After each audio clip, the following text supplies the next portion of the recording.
আপনার বউ বললে এক কাজ করো, গরুর গোহালে যাও, যা গরুটা তুলে দাও। গরুর গোহালে গেলেন, দে গরু তুলতে গিয়ে গরুতে যদি লেজের বাড়ি মারে, আপনি পবিত্র থাকবেন তো? একটু গোবর লাগিয়ে দিলে কি হবে? আর যদি একবারে আপনি পা পিছলে পড়ে গড়ে গোটার শরীরে মেখেলেন, পবিত্র থাকবেন না? কেন থাকবেন না? আপনি তো গোসল করেছেন, ভালো করে সুন্দর করে গোসল করেছেন, আপনি পবিত্র থাকবেন। এক মাস ধরে এত পরিশ্রম করে নামাজ পড়লাম, তারাবি পড়লাম, লাইলাতুল কদর রাত্রি জাগরণ করে ঈদের দিনই ওই গোবরের গোহালে ঢোকার মতো আপনার গোহালে ঢুকে যা ছিল সব নাপাক করে চলে আসলাম। মিলন মেলা দিয়েছে, কি মেলা? মিলন মেলা। গান হচ্ছে ড্যান্স পার্টি। ঈদ উপলক্ষে গান, ড্যান্স পার্টি, মেলা করা হারাম। আর জাতি বুঝতে পারল না, এক মাস ধরে ইবাদত করার পরে রোজা যেদিন শেষ, ঈদের দিন থেকে মিলন মেলা বসিয়ে দিয়েছে। ছেলে আর মেয়ে ঢালাও ভাবে যাচ্ছে। মেয়ে বাজারে যেতে পাবে, মেলা ঘুরতে পাবে, বোরখা পর্যন্ত পরে যাচ্ছে। এদের লজ্জা থাকা দরকার, এদের লজ্জা থাকা দরকার যে বোরখাটা কিসের জন্য পরেছি ওটাও জানে না, যে বোরখাটা কি জন্য পরতে হয়। অবাক লাগে। আজকে আল্লাহর নবী সাল্লাল্লাহু আলাইহি ওয়াসাল্লাম বলেন, তিরমিজি শরীফ প্রথম খণ্ড পৃষ্ঠা নাম্বার 322, নবী আমার বলেছেন, আন ইবনে মাসউদিন আনিন নবী সাল্লাল্লাহু তাআলা আলাইহি ওয়াসাল্লাম قال আল আওরাতু আল মারআতু আওরাতুন ফাইজা খারাজাত ইস্তাসরাফাহা শাইতান। হযরত ইবনে মাসউদ রাদিয়াল্লাহু তাআলা আনহু তিনি বর্ণনা করেন, নবী পাক সোনার জবানে বলছেন, মহিলা হলো আওরাত, মানে ঢেকে রাখা জিনিস। মহিলারা গোপন থাকবে, দামি জিনিস। ফাইজা খারাজাত, যখনই তারা বেরিয়ে যায়, ইস্তাসরাফাহা শাইতান, শয়তান তখন তাদেরকে ঘোরাতে থাকে। আর আপনি যে চোখ মারবেন, আপনি যে ভিড় করবেন, আমি যে ওখানে আপনার বলা হয়েছে কাদা মেখে চলে আসবো, হয়তো বলবো যে দুটা ফুচকা খা, না হলে একটু জিলাপি কিনে দিব, না হলে আপনার পাপড়ি চপ, না হলে দুটা কানে হাতের দিব। এটা আমরা দিই না? এই যে আপনার মিলন মেলা, এর জন্য আপনার বলা হচ্ছে ইবাদত নষ্ট। আমার কথায় রাগ করবেন, রাগ করে কিছু লাভ নাই, কারণ নবী বলেছে যেটা ওটা আমাকে বলতে হবে। চাহে আপনি আজ লিয়েছেন, কাল লিয়েন না, কারণ আপনার মুখ দেখে আমি কথা বলবো আর কিয়ামতের দিন জাহান্নামে আমি যাব, ও কাজ আমি করতে পারবো না। আপনারা মেলা করবেন, মেলার বিরুদ্ধে আমাকে বলতেই হবে। আপনি জাহান্নামের রাস্তা করে দিবেন, আমাকে জাহান্নামের রাস্তা বন্ধ করতে হবে, কারণ এটা নবীর ওয়ারিসদের দায়িত্ব। আল ওলামা ওয়ারাসাতুল আম্বিয়া, নবীগণের ওয়ারিস হচ্ছে ওলামারা। অতএব যদি নবী যে প্রোটেস্ট করেছেন সেটা আপনাকে আমাকে দায়িত্ব নিয়ে করতে হবে, চাহে মানুক আর না মানুক। আজ বর্তমান যুগে আমি আপনার ঘড়ি মিশকাত শরীফের 269 নম্বর হাদিস, মা উম্মে সালমা রাদিয়াল্লাহু তাআলা আনহা থেকে বর্ণিত। উম্মে সালমার একটা হাদিস, আপনার বর্ণনা হাদিস, উম্মে সালমা রাদিয়াল্লাহু তাআলা আনহা থেকে বর্ণিত। আন উম্মে সালমাতা ইন্নাহা কানাত ইনদান নবী সাল্লাল্লাহু তাআলা আলাইহি ওয়াসাল্লাম ওয়া মাইমুনা। হযরত উম্মে সালমা বলছে, আমি এবং মাইমুনা এই দুইজন ব্যক্তি নবীর কাছে উপস্থিত ছিলাম। ওই অবস্থায় আপনার দেখা গেল, ইজ আকবালা ইবনে উম্মে মাকতুম ফাদাখালা আলাইহা, একজন নাবিনা মানে অন্ধ দৃষ্টিশক্তিহীন সাহাবী, যার নাম ছিল ইবনে মাকতুম, তিনি আপনার নবীর কাছে আসতেছিলেন, সম্মুখ দিয়ে আসতেছেন কে? অন্ধ, দৃষ্টিশক্তিহীন। আচ্ছা, অন্ধ লোক আপনাকে দেখতে পাবে, আমাকে দেখতে পাবে? রাস্তায় ভালো করে চিনে না। তো হযরত উম্মে সালমা বলছে নাবিনা সাহাবী, মানে দৃষ্টিশক্তিহীন সাহাবী, তিনি যখন নবীর কাছে আসছেন সম্মুখ দিয়ে, ফাকালা রাসূলুল্লাহ সাল্লাল্লাহু আলাইহি ওয়াসাল্লাম ইহতাজিবা মিনহু, নবী বললেন এ আমার দুইজন আপনার সঙ্গী সাথী, তাড়াতাড়ি তোমরা আপনার মনে হয়েছে পর্দা করে নাও। উম্মে সালমা তাড়াতাড়ি পর্দা করো। সঙ্গে সঙ্গে উম্মে সালমা বলছে ফাকুলতু ইয়া রাসূলুল্লাহ সাল্লাল্লাহু আলাইহি ওয়াসাল্লাম, আমি নবীকে জিজ্ঞেস করলাম, ওগো আল্লাহর নবী, লাইসা হুয়া আমা, ওগো নবীজি এ কি অন্ধ না? এ তো অন্ধ। লা ইউবসিরুনা, আমাদেরকে তো দেখতে পাবে না। অন্ধ মানুষ আপনার কাছে আমরা আছি, তাই এই অন্ধ সাহাবী তো আমাদেরকে দেখতে পাবে না। ফাকালান নবী সাল্লাল্লাহু আলাইহি ওয়াসাল্লাম, আল্লাহর নবী কি বললেন? নবী আমার বললেন আফা ইয়ামিয়া, তোমরা কি তাদেরকে দেখছো, তাকে দেখছো না? উনাহি না দেখতে পাচ্ছে, কিন্তু তোমরা তো দেখতে পাচ্ছ। ভালো করে বোঝেন হাদিস, এটা গল্প গুজব নাই, কেসা কাহিনী না, হাদিস বলছি কটা শোনেন। নবী আমার কি বললেন? যে হ্যাঁ, সে দেখতে পাচ্ছে না তোমাদেরকে, কিন্তু তোমরা তো দেখতে পাচ্ছ। অর্থাৎ তোমরা যেহেতু দেখতে পাচ্ছ, তো তোমাদের জন্য দেখা হারাম, তোমরাও দেখতে পাবে না। তাহলে অন্ধ সে আমাদেরকে দেখতে না পাক, আমরা যদি দেখি তাও দেখা যাবে না। তাহলে ছেলে মেয়েকে দেখতে পাবে না, মেয়ে ছেলেকে দেখতে পাবে না। যদি অন্ধ হয় তাকে দেখাও নিষেধ। আজ বর্তমান যুগে চোখ লাগিয়ে হাতে হাত আপনার রেখে লাগে দুল্লাতে ঘুরছে আপনার মুসলমান। এই পরিস্থিতি বর্তমান যুগে আপনার এসেছে। আজ আপনার জালসার নামে মেলা, আপনার ঈদের নামে মেলা, যে কোনো ওরসের নামে মেলা, সব জায়গাতে মেলা দিয়ে শোনেন, জালসা যদি না করেন কোনো গুনাহ নাই। আমি আপনাদেরকে বলে যাচ্ছি, জালসা যদি না করেন একটাও গুনাহ হবে না। কারণ জালসা করা হচ্ছে মুস্তাহাব কাজ, এটা ভালো কাজ, উত্তম কাজ। কিন্তু মেলা যদি দেন গুনাহ হবে 100% গ্যারান্টি। মেলা যদি দেন 100% গ্যারান্টি গুনাহ হবে। আর যারা কর্তৃপক্ষ, যারা গার্জেন হয়ে বসাবে, তারা সমস্ত গুনার হকদার হবে। যারা মেলা বসাবে তারা সমস্ত গুনার হকদার হবে। আপনার বলা হয়েছে এর জন্য আপনাকে আমাকে এই মেলা থেকে আপনার বিরত থাকতে হবে। আল্লাহ রাসূল সাল্লাল্লাহু আলাইহি ওয়াসাল্লামের সাহাবী হযরত জাবির বিন আব্দুল্লাহ রাদিয়াল্লাহু তাআলা আন থেকে বর্ণিত, তিনি বলেন আপনার বলা হয়েছে ক্বালা ক্বালা রাসূলুল্লাহ সাল্লাল্লাহু তাআলা আলাইহি ওয়াসাল্লাম, আল্লাহর নবী সাল্লাল্লাহু আলাইহি ওয়াসাল্লামকে জিজ্ঞেস করলাম, বিশ্ব নবী সাল্লাল্লাহু আলাইহি ওয়াসাল্লামকে কিসের ব্যাপারে জিজ্ঞেস করেছিলেন? আন নাজার আল ফিজাআতি, হঠাৎ রাস্তা দিয়ে চলে যাচ্ছি, কোনো মেয়েকে দেখে ফেললাম। কে বলছেন? জাবির বিন আব্দুল্লাহ বলছে ইয়া রাসূলুল্লাহ, রাস্তা দিয়ে চলে যাচ্ছি, হঠাৎ করে কারোর দিকে চোখ পড়ে গেল, এর ওই অবস্থায় আমি কি করব? নবী পাক সাল্লাল্লাহু আলাইহি ওয়াসাল্লাম বললেন, এ আমার সাহাবী, হঠাৎ যদি চোখ পড়ে যায় তাহলে ইন, আপনার বলা হয়েছে তাসরিফা বাসারি, সঙ্গে সঙ্গে তোমার চোখের জ্যোতিটাকে দৃষ্টি আনত করো, জোরে বলো সুবহানাল্লাহ। তাড়াতাড়ি নিচে নিম্নগামী করো।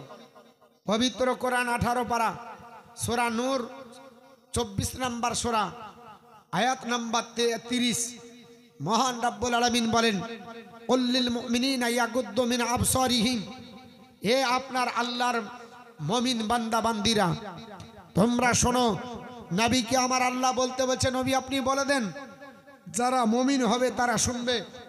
মুমিনদেরকে বলতে পারেন কি? ইয়াগুদ্দু মিন আবসারিহিম, তারা যেন দৃষ্টি আনত করে, উটের মতো যেন রাস্তায় না তাকায়, এদিক ওদিক যেন না তাকায়, নিম্নগামী হয়ে চলবে। ইয়াহফাজু ফুরুজাহুম, আর তাদের আপনার গুপ্তাঙ্গ হেফাজত করবে। জালিকা আজকালাহুম, এটাই হচ্ছে তাদের উত্তম। ইন্নাল্লাহ খাবিরুম বিমা ইয়াসনাউন, তারা যা করে, যে কাজ করে আমার আল্লাহ সব জানে। জোরে বলুন সুবহানাল্লাহ। আপনি রাতে হোক দিনে হোক, দেখে হোক না দেখে হোক, কেউ জানুক না জানুক, যারই হাত ধরবেন গোপনে, ওটা আমার আল্লাহ জানে না? জানে না? আমার আল্লাহ জানে। অতএব কিয়ামতের দিন হিসাব কড়াই গুন্ডা আমার আল্লাহ বুঝিয়ে নেবে। এর জন্য আমার বাপ ভাইয়েরা, জালসা আমরা করব, জালসাতে যেটা শিখব ওটা বাস্তব জীবনে রূপায়ণ করব। কারণ এই 3 দিনের জীবনী, 3 দিনের জিন্দেগি কখন আছে, কখন আপনার ডাক পড়ে যাবে, সেই দিন খালি হাতে চলে যেতে হবে। কবরে কোনো বন্ধু আসবে না, কবরে বান্ধবী আসবে না, কবরে কোনো বাপ আসবে না, কবরে কোনো মা আসবে না, আত্মীয় স্বজন আসবে না। যাদের জন্য যা করেছেন সব বেকার হবে। নবী বললেন, আমার সাহাবারা, হাসরের ময়দান কঠিন। পৃথিবীর জমিনে শোনো, আপনার কোনো ব্যক্তি, একটা ব্যক্তির জন্য 4 জন মহিলাকে কেন্দ্র করে সে দায়ী হয়। আর দায়ীশ যদি হয়ে যায়, আর দায়ীশু লা ইয়াদখুলুল জান্নাতা, দায়ীশ কখনো জান্নাতে যাবে না। নবী বললেন, আমার সাহাবারা, দায়ীশরা জান্নাতে যাবে না। সাহাবারা বললেন, নবী গো, তারা কারা দায়ীশ হবে? কিভাবে দায়ীশ হয়ে যাবে একজন মানুষ? নামাজি হলেও দায়ীশ হবে, ভালো করে শোনেন, হাজি হলেও দায়ীশ হবে, মৌলবি হলেও দায়ীশ হবে, যদি তার দায়িত্ব বহন না করতে পারে। আপনি হাজি হলে কি হবে? আপনি নামাজি হলে কি হবে? আপনি আমি মৌলবি হলে কি হব? আমার জন্য 4টি স্তর আছে। আমার 1 নাম্বার স্তর, আমি আপনার বলে হয়েছে আপনার স্বামী হিসাবে আমার স্তর থাকবে। আমার আপনার বলে হয়েছে সন্তান হিসাবে স্তর থাকবে। আমার আপনার বড় ভাই হিসাবে স্তর থাকবে। আমি একজন আপনার বাবা হিসাবে আমার স্তর থাকবে। কোনো মা, আপনার কোনো মেয়ে যদি সাবালিকা হয়ে যায়, আর ওই সাবালিকা মহিলা যদি জাহান্নামী যায়, জান্নাতি যদি না বানাতে পারেন, আর ওই মেয়েটা অভিভাবক কে আছে দেখতে হবে। আপনি যদি বাপ হিসাবে অভিভাবক হন, মেয়েটা যদি জাহান্নামে যায়, হাসরের ময়দানে আল্লাহ বলবে, জিজ্ঞাসা করবে, ফারিস্তাদের মাধ্যমে জিজ্ঞেস করো, কেন মেয়েটা জাহান্নামী? বলে, বেপরদার কারণে জাহান্নামী। বলে, কেন? তোমার আব্বা ছিল না, তোমার গার্জেন ছিল না? বলে, আমার গার্জেন কোনোদিন আমাকে পর্দার ব্যাপারে বলেনি, এই জন্য আমি জাহান্নামী। আল্লাহর ফারিস্তারা বলবে, ধর, ওকে ধরে আপনার ওই মেয়েটার সঙ্গে জাহান্নামে নিয়ে যাবে। আপনি সেই দিন আপনার ধরা পড়ে যাবেন। আপনার মেয়ে যদি জাহান্নামী হয়, আপনিও জাহান্নামী হবেন। সে যত বড় হাজি হন, যদি দায়িত্ব বহন না করতে পারেন। ওই মেয়েটা যখন বিবাহ হয়, মেয়েটার বিবাহ হলে তার স্বামী অভিভাবক হয়। স্ত্রীকে যদি বেপর্দায় রাখে, আর স্ত্রী যদি জাহান্নামী কোনো প্রকারে হয়, তার হক যদি আদায় করতে না পারে, আল্লাহর নবী বলছেন, স্বামী যতই বড় হোক, স্বামী সহ স্ত্রীর সঙ্গে জাহান্নামে যাবে। ওই মেয়েটা যখন আপনার বলা হয়েছে স্বামী মারা যায়, তার সন্তান যদি থাকে, তাহলে বড় ছেলে তার অভিভাবক হয়। যদি বড় ছেলে মায়ের আপনার দায়িত্ব বহন না করে, যদি মাকে জান্নাতি না বানাতে পারে, মা যদি জাহান্নামী কোনো প্রকার হয়, তাহলে বড় ছেলেও জাহান্নামে যাবে। যদি ওই আপনার বলা হয়েছে মেয়েটা আপনার বলা হয়েছে জাহান্নামী হয়, তার অভিভাবক হিসাবে যদি, তার আপনার গার্জেন হিসাবে যদি আপনার কোনো আপনার বলা হয়েছে ভাই থাকে, বাপ নাই, ভাইয়ের আপনার অধীনে, তাহলে সে ভাইও আপনার জাহান্নামে যাবে। এই করে 4টি স্তর আপনাকে দেখতে হবে। আপনি গার্জেন হিসাবে কোন পদে আছেন? মেয়ের গার্জেন আছেন কিনা, স্বামী স্ত্রীর গার্জেন আছেন কিনা, বোনের গার্জেন হতে পেরেছেন কিনা, মায়ের গার্জেন কিনা। যদি এই 4 স্তরের মহিলার গার্জেন যদি হন, এই 4 স্তরের মহিলাকে জান্নাতি বানানো, এটা আপনার কাজ। আপনি মনে করেন স্ত্রীকে ঈদ উপলক্ষে একটা জামদানি হাওয়াই শাড়ি দিলে স্ত্রীর হক আদায় হয়ে গেল? অসম্ভব। আল্লাহর নবী বলেননি। নবী আমার বলছে, স্ত্রীদের সবচাইতে বড় হক স্বামীর কাছে প্রাপ্য সেটা, যেটা স্ত্রী জান্নাতি হবে। একজন স্ত্রীকে জান্নাতি বানানো, এটা হচ্ছে সবচাইতে বড় হক। আমার স্ত্রী আমার কাছে চাইবে বলে স্বামী আপনি আমাকে জান্নাতি বানাবেন কিভাবে, সেই ফর্মুলা আপনাকে অবলম্বন করতে হবে। আমারই তো খবর নাই, তো বইয়ের কি খবর থাকবে? আমি নামাজ পড়ি না, আমার বইয়ের খবর কি থাকবে? আমি তো বকে পুটলি বেঁধে নিয়ে মেলাতে গেলাম, তোর জন্য একটু ঠেলা খেয়ে আসি। জাহান্নামের আগুনে আপনার স্ত্রীও জ্বলবে, আপনি স্বামীও জ্বলবেন। বর্তমান যুগে ঈদ উপলক্ষে যে আপনার টিকটক হয়েছে, আমি আপনার ইসলামপুর রানীনগর থেকে ঈদ পড়ে আসতে যেখানে 40 মিনিট সময় লাগে, আমার আসতে 2.5 ঘন্টা লেগেছে, শুধু যুবতী মেয়ে আর যুবক ছেলেদের অত্যাচারে, যুবক আর যুবতীর অত্যাচারে। ঈদ মানে হলো টুকটুকি ভাড়া কর, আর বাপের নতুন সাইকেলে আপনার বলা হয়েছে তেল ভরে লাইন দিয়ে চল, আপনার উড়বে, গাড়ির চাকা গড়বে না, যত পারবি হাই স্পিডে চালা। এই নাম ঈদ নয়। ঈদ হচ্ছে খুশি, ঈদ হচ্ছে আনন্দ। এই আনন্দ এমন আনন্দ হবে যে মুসাল্লা থেকে উঠতে উঠতেই আল্লাহ খুশির সংবাদ ফারিস্তাদের দিবে। মিসকাত শরীফের মধ্যে 174 পৃষ্ঠা এসেছে। আল্লাহর নবী সাল্লাল্লাহু আলাইহি সাল্লাম বলেন, আমার উম্মতের দল যারা 1 মাস তারাবি পড়ে সবে কদর পালন করার পরে রাত্রি জেগে ইবাদত করার পরে ঈদগাহার ময়দানে গেল, ঈদের নামাজ 2 রাকাত পড়তে পড়তে আপনার মুসাল্লা ছাড়তে দেরি, আল্লাহ তাদের সমস্ত জীবনের গুনাহ মাফ করে দেয়, সব গুনাহ মাফ করে খুশির সংবাদ দেয়। মুসাল্লা থেকে উঠতে পারে না, ফারিস্তাদেরকে বলে, হে আমার ফারিস্তারা, যারা আমার পূর্ণ হক আদায় করেছে, যারা পরিপূর্ণতা নামাজ পড়েছে, যারা আমার আপনার বলে হচ্ছে ফরজ আদায় করেছে, এদের জন্য কি বাজেট পাস করব? আল্লাহর ফারিস্তারা বলবে, আল্লাহ এদের পূর্ণই আপনার নেকি দিয়ে দেন। তা আল্লাহ বলবে, ফারিস্তা তোরা সাক্ষী থাক, আমার বান্দা যারা 1 মাস রোজা করে কিয়াম সাধনা করে আজকে ঈদগাহার ময়দানে বসে আমি আল্লাহকে স্বীকৃতি জ্ঞাপন করেছে, আমি আল্লাহ তাদের জীবনের ইতিহাসের পাতা থেকে আপনার গুনাহ নামক বস্তু মুছে দিয়ে আমি আল্লাহ সদ্যজাত শিশু বানিয়ে দিলাম। আর আজ মুসলমানের ঘরে এই রকম আপনার কলঙ্ক নাই বাপ, দুঃখ লাগে, দুঃখ লাগে।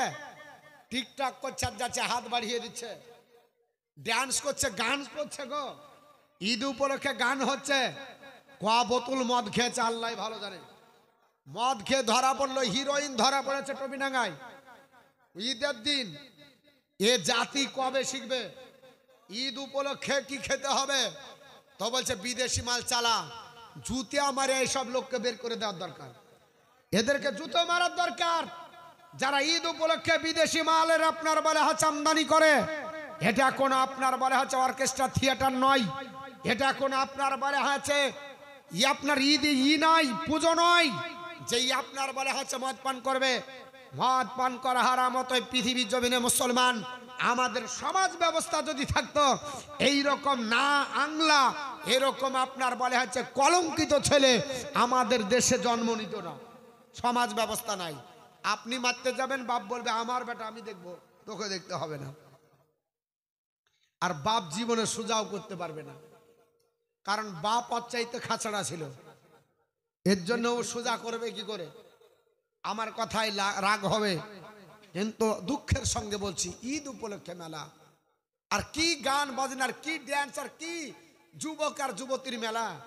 আস্তাগফিরুল্লাহ, আস্তাগফিরুল্লাহ। এ জাতিকে আল্লাহ আপনার বিবেক দেখ, আল্লাহ সচেতন করুক, আপনার হেদায়েতের পথে আল্লাহ চলার তৌফিক দান করুক। জোরে বলেন আল্লাহুম্মা আমিন। একবার সকলে দরুদ শরীফ পড়েন। আল্লাহ সাইয়্যিদিনা মাওলানা মুহাম্মদ ওয়া আলা আলি মাওলানা মুহাম্মদ। তো এই বক্তৃতাটা গত পরশুদিন আমার ওই ভগবানগুলার পাশেই ছিল। একজন বলছে, হুজুর আপনারা করে খাচ্ছেন আর লোককে কেউ করে খেতে দিবেন না।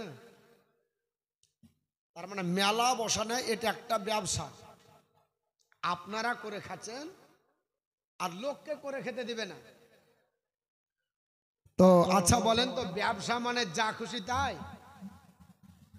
ব্যবসা কাকে বলে শোনেন, আজকে দুটি হাদিস আর বলে দিই। অনেক ব্যক্তি চুলের ব্যবসা করে, বেলডাঙ্গার দিকে যাবেন, পাকা দাড়ি মুখে, নামাজও পড়ে আর চুলের ব্যবসা ছাড়া থাকতে পারে না। মানে হারাম টাকা যদি হয়, ও টাকাটাতে স্বাদ বেশি, লাভ বেশি, তো এর জন্য ছাড়তে পারে না। তো চুল বেচাও হারাম, কিনা হারাম। এখন যদি কেউ বলে আমার এটা ব্যবসা, তো আমি তো মানবো না। কেউ যদি মদ বেচে তো এটা মানা যাবে? মদ খাওয়াও হারাম, বেচাও হারাম। তো গাঁজা কেউ যদি বেচে তো ওটা বেচাও হারাম, কিনাও হারাম, খাওয়াও হারাম। তো ওই রকম মেলা বসানোও হারাম, মেলাতে যাওয়া হারাম, যে মেলাতে শরীয়তের খেলাফ হয়।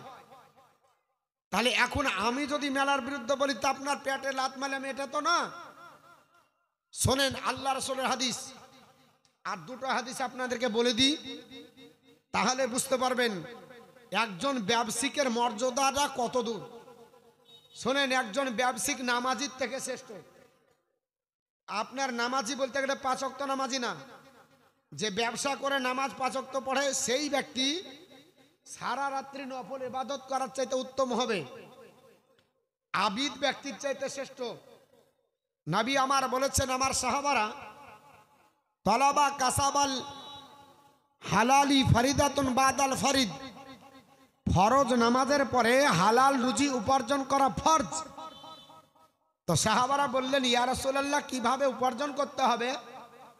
অপর জায়গাতে আল্লাহর নবী বলেন, সাহাবারা যদি কোন একজন হালাল রুজি উপার্জনকারী হয় তো তার হাসন নাসর সম্পর্কে নবী বলছেন, আত-তাজিরুস সাদিকুল আমিন মান নাবিয়িনা ওয়া সিদ্দিকিনা ওয়া শুহাদা, একজন আমানতদার, একজন সত্যবাদী ব্যবসায়িক, তার হাসন নাসর নবীদের সঙ্গে হবে। জোরে বলুন সুবহানাল্লাহ। চিন্তা ভাবনা করেছেন? হাসন নাসর মানে বুঝতে পারেছেন? মানে আপনি ধরেন কোন লাইনে গেছেন, তা আপনার লাইনে যদি এমপির লাইনের সাথে আপনি থাকেন, তা আপনার ভাগ্য ভালো না খারাপ?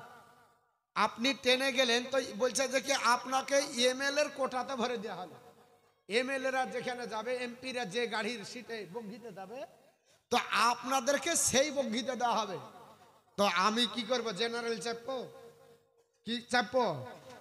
ওই রিজার্ভেশনে এসি কামরাতে যেখানে এমপি এমএলএ যাবে। তো নবী বলছেন তাদের হাসন নাসর হবে নবীদের সঙ্গে। কারা? সত্যবাদী আমানতদার ব্যবসায়ী। তাদের হাসন নাসর হবে আবু বকর সিদ্দিকের মতো সাহাবীদের সঙ্গে। তাদের হাসন নাসর হবে শহীদদের সঙ্গে। তা আমি হালাল রুজি উপার্জন করে এদের সঙ্গে হাসন নাসর করব না আম পাবলিকের সঙ্গে করব? এদের সঙ্গে করব।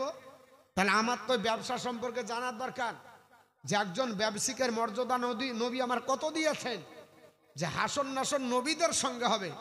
আর আমরা মনে করি যা ব্যবসা তাই ব্যবসা, তা নয়। ব্যবসাটা জানতে হবে আমার বাপজি, যে ব্যবসা করছি এই ব্যবসা কতটা হালাল কতটা হারাম। যাই হোক বাপ, হাসরের ময়দান কঠিন দিন, যেই দিনে আমাদের পরিত্রাণ পাবো, এই দিন সম্পর্কে 2-4টি কথা আজ বর্তমান যুগে আপনাদের কাছে তুলে ধরতে চাই। বর্তমান সিচুয়েশনে এটা না বললেই হবে না, তাই আমি আপনাদেরকে বললাম দরুদ শরীফ পড়েন। আল্লাহ